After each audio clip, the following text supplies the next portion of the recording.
Hello and welcome to Broken Entertainment.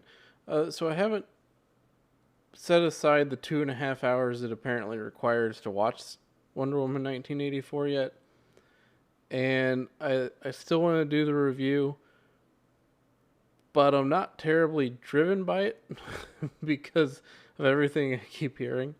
Um, but I did want to take a look here at the audience and critic scores on Rotten Tomatoes and the audience and critic scores on Metacritic and see what they can kind of tell us about what's going on here. So, if we start over here with Wonder Woman 1984 on Rotten Tomatoes, you see 73% audience score, 62% critic score.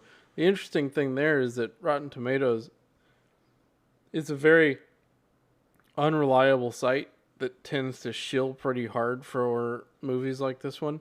Uh, Infamously, they did that with Captain Marvel, but they're not doing it with Wonder Woman 1984.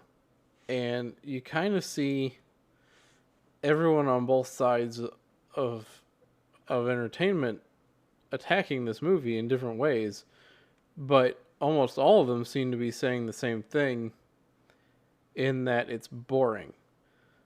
So we'll see when I see it, see what I think of it. But just looking here, Rotten Tomatoes, 73% audience score, 62% critic score. So we'll take a real quick look at the audience scores. Just go over a couple of them.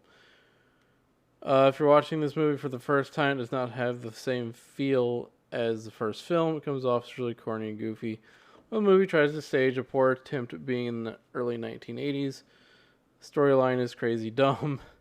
Characters are melodramatic, extremely disappointed. Majorly bad for social justice scenes. Movie is boring, very long. 2.5 hours is pretty long. That's pretty long for a lot of movies. For a superhero movie in particular, that seems like a really long duration. I'm not sure why they made it that long. I know that the studio tried to get her to cut it down. There was an article about how she had. So there's two openers to this movie. There's the one that takes place in her childhood back on the Themyscira, and there's the one that takes place in the 1980s. And the movie studio wanted her to cut it down to the one that takes place in the 1980s, which probably would have cut the movie down to close to 2 hours, give or take, depending on how long that first scene is. Certainly would have cut it down some. So I don't know. Um, if you saw the trailer, you already saw the best scenes. You see, I was worrying about that before any of these reviews even came out. Absolute bore.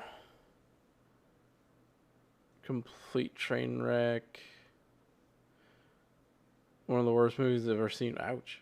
The only reaction I had was thank God I didn't have to pay for this. So now let's look at 2017. Look at this.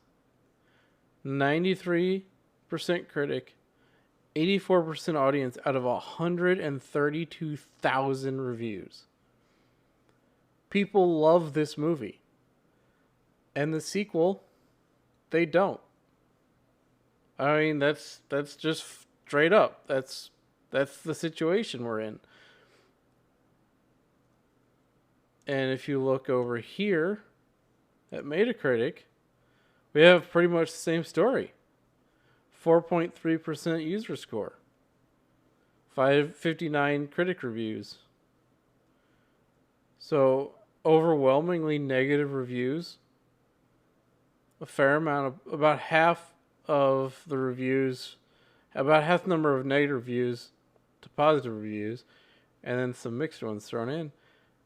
And you look at these negative reviews, and they're really negative. They're not like slightly negative. There's several zeros in here. You know, that's pretty bad. And then you go and look at Wonder Woman 2017. Look at this. 76%, or not percent, but 76 critic score, 6.6 out of 10 user score. These movies, this movie, Wonder Woman 1984, should have been amazing. It should have taken all the momentum from this movie and built it up, made it bigger, better, more exciting, and way cooler. And it should have moved away. Steve Trevor's a cool character, but that should have nothing to do with Steve Trevor. Personally, I think if you wanted to have Wonder Woman have a love interest, you either bring in a new character or raise the stakes even higher and bring in Superman or Batman as a love interest, because she's had both in the comics, right? She's had Wonder Woman. She's had Superman as love interest in New 52. She's had Batman as love interest, and that allows you to do even more with your villains. And they didn't do that. They just kind of went with the cheap and easy route for some reason. And if you look at Patty Jenkins and what she says about the story, it's really telling to me, because she says in the first movie, the studio made her change the end. And the end was apparently going to be this really small thing. And the end of, I already know the end of Wonder Woman 1984, so I don't want to reveal that. But the end of Wonder Woman 1984 is the opposite of exhilarating. It should have been exhilarating. The whole movie should have been exhilarating. You're talking about one of the most powerful characters in the DC comic universe, and you don't treat her like one. So, we'll see. I don't think this is going to improve much as time goes on. Generally, movies don't get dramatically higher ratings as they age. And it's just really unfortunate.